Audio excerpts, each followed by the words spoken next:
எந்த வேலை பண்ணாலும் கலக்கலா பண்ணி வைக்கணும். அப்பதான் நாம செய்யற சமையல் மனம் குணம் எல்லாம் நிறைந்து வாசனைக்கு மூக்கு வாயிலெல்லாம் ஜொல்லு ஊத்தணும். ஹாய் ஃப்ரெண்ட்ஸ், அஸ்ஸலாமு அலைக்கும். வெல்கம் டு மஹரிபாஸ் கிச்சன். இந்த வெயில் காலத்துக்கு ஏற்ற மாதிரியான ஒரு குழுன்னு ஒரு ரெசிபி தான் நம்ம பார்க்க போகிறோம். நீங்கள் இதை இஃப்தார் டைம்லேயுமே நீங்கள் எடுத்துக்கலாம். இது செய்கிறதுக்கு ஒரு 4 ஸ்பூன் அளவுக்கு கஸ்டர்ட் பவுடர் எடுத்திருக்கேன். அதை வந்து ஒரு அரை கப் அளவுக்கு பால் சேர்த்து நல்லா கட்டி இல்லாமல் இதை நம்ம கரைச்சி எடுத்துக்கணும் முதல்ல.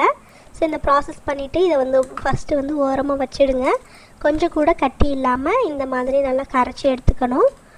நீங்கள் வந்து இஃப்தார் டைமில் நல்லா குழுன்னு, அதுவும் இல்லாமல் பட்ஜெட் ஃப்ரெண்ட்லியாக வந்து வீட்டில் இருக்க பொருளை வச்சு செய்யணும்னு நினச்சிங்கன்னா கண்டிப்பாக இந்த ரெசிபி நீங்கள் ட்ரை பண்ணலாம்.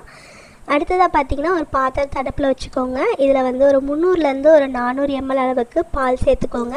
பால் வந்து ரொம்ப கெட்டியான பாலாக இருக்கணும்.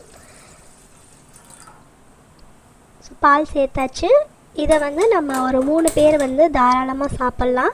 ஸோ அதுக்கு தகுந்த மாதிரி தான் நான் பால் சேர்த்துருக்கேன். இப்போ பால் வந்து ஸ்டவ் ஆன் பண்ணிவிட்டு கொஞ்சம் கொதி வரட்டும். கொதி வரப்போ லைட்டாக இந்த மாதிரி கரண்டி வச்சு கிளறி விட்டுருங்க.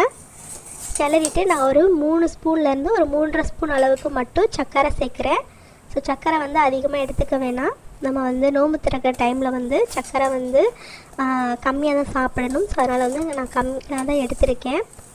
இப்போ சர்க்கரை லைட்டாக மெல்ட் ஆகி வரணுன்றதுக்காக கரண்டி வச்சு லைட்டாக கலந்து விட்டுட்டேன். கொஞ்சம் லைட்டாக பால் சுண்டி வந்ததும் இதை நம்ம கரைச்சி வச்சுருக்க கஸ்டர்ட் அந்த மிக்ஸ் இருக்கு இல்லையா, ஸோ அதை வந்து இது கூட ஆட் பண்ணிக்கலாம். ஸோ இது சேர்த்த உடனே நமக்கு வந்து அது திக்கனாக ஆரம்பிக்கும். ஸோ கெட்டியாக ஆரம்பிக்கும். கைவிடாமல் கிளறி விட்டுட்டே இருங்க. ஸோ நம்ம ஊற்றுன நிமிஷமே வந்து பார்த்திங்கன்னா இது திக்காக ஆரம்பிச்சிடும்.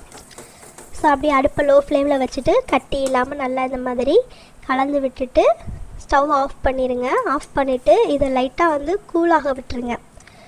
ஸோ எடுத்தோடனே கொண்டு போய் ஃப்ரிட்ஜில் வச்சிடாதீங்க. கொஞ்சம் ஆறி வந்ததுக்கப்புறமா தான் நம்ம வந்து ஃப்ரீசரில் வச்சு எடுக்கணும். இதை நான் வந்து உடனே வந்து ஒரு பவுலுக்கு ட்ரான்ஸ்ஃபர் பண்ணிக்கிறேன். ஸோ ட்ரான்ஸ்ஃபர் பண்ணிவிட்டு கொஞ்ச நேரம் வந்து ஃபேனில் வச்சுருங்க. இது கொஞ்சம் சூடு ஆறுனதுக்கப்புறமா எடுத்து நம்ம ஃப்ரீசரில் ஒரு அரை மணி நேரத்துலேருந்து 1 மணி நேரம் வரைக்கும் இதை நம்ம வச்சு எடுத்துகிட்டு வந்துடலாம். இப்போ நான் வந்து ஒரு 1 மணி நேரம் வந்து ஃப்ரீசரில் வச்சு எடுத்துகிட்டு வந்துட்டேன். ஸோ லைட்டாக நல்லா பாருங்கள், லைட்டால் நல்லாவே திக்காகி வந்திருக்கு. ஸோ ஒரு விஸ்கு வச்சு நல்லா இந்த மாதிரி பீட் பண்ணிக்கோங்க. அப்படி இல்லைன்னா ஒரு மிக்ஸி ஜாரில் சேர்த்து நல்லா ஒரு 2 தடவை பல்ஸ் மூடு விட்டு எடுத்திங்கன்னா நல்லா இந்த மாதிரி க்ரீமி கன்சிஸ்டன்சி வந்துடும். ஸோ இது அப்படியே வந்து ஒரு ஓரமாக வச்சுக்கோங்க. நெக்ஸ்ட்டு வந்து பார்த்திங்கன்னா நான் வந்து இது கூட சேர்க்குறதுக்கு சில ட்ரை ஃப்ரூட்ஸ் எல்லாமே வந்து கட் பண்ணி எடுத்து வச்சுருக்கேன்.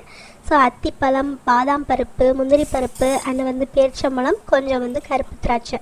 ஸோ இது எல்லாத்தையும் நான் வந்து கட் பண்ணி எடுத்து வச்சுருக்கேன். ஃபஸ்ட்டு நம்ம வந்து 2 பேர் வந்து சர்வ் பண்ணுற மாதிரி நான் வந்து ரெடி பண்ணுறேன்.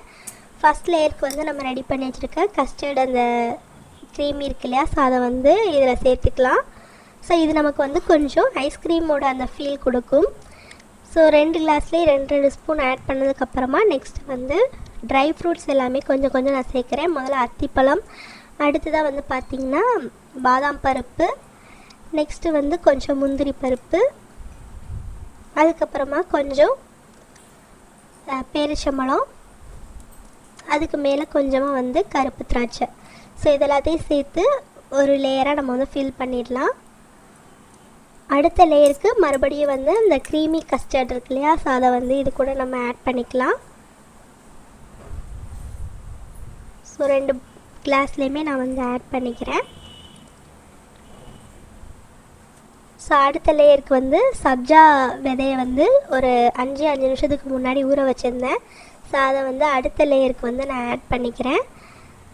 சப்ஜா சீடை ஆட் பண்ணதுக்கப்புறமா அதுக்கு அடுத்த லேயர்லேயும் நம்ம வந்து கஸ்டர்ட் புட்டிங்கை வந்து ஆட் பண்ணிக்கலாம்.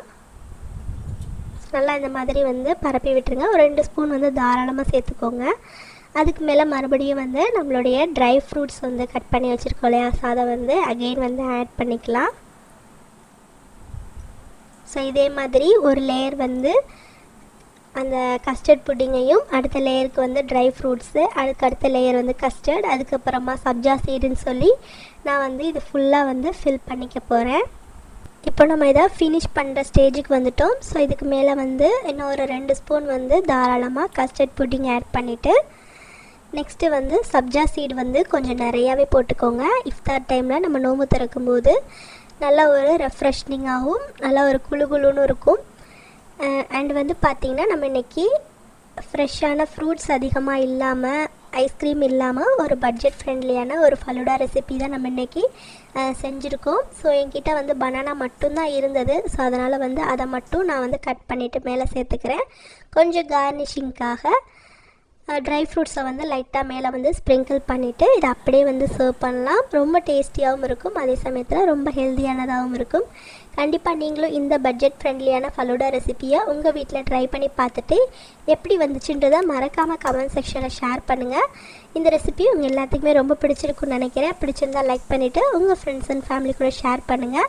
நம்ம சேனலை இன்னும் நீங்கள் சப்ஸ்கிரைப் பண்ணாமல் பார்த்துட்டு இருந்தீங்கன்னா சப்ஸ்கிரைப் பண்ணிவிட்டு கூடவே பக்கத்தில் இருக்க பெல் ஐக்கானை ப்ரெஸ் பண்ணி ஆள் கொடுத்து வச்சுக்கோங்க. இன்னொரு இன்ட்ரெஸ்டிங்காக ரெசிபியோட உங்களை சந்திக்கிறேன். தேங்க்யூ ஃபார் வாட்சிங்.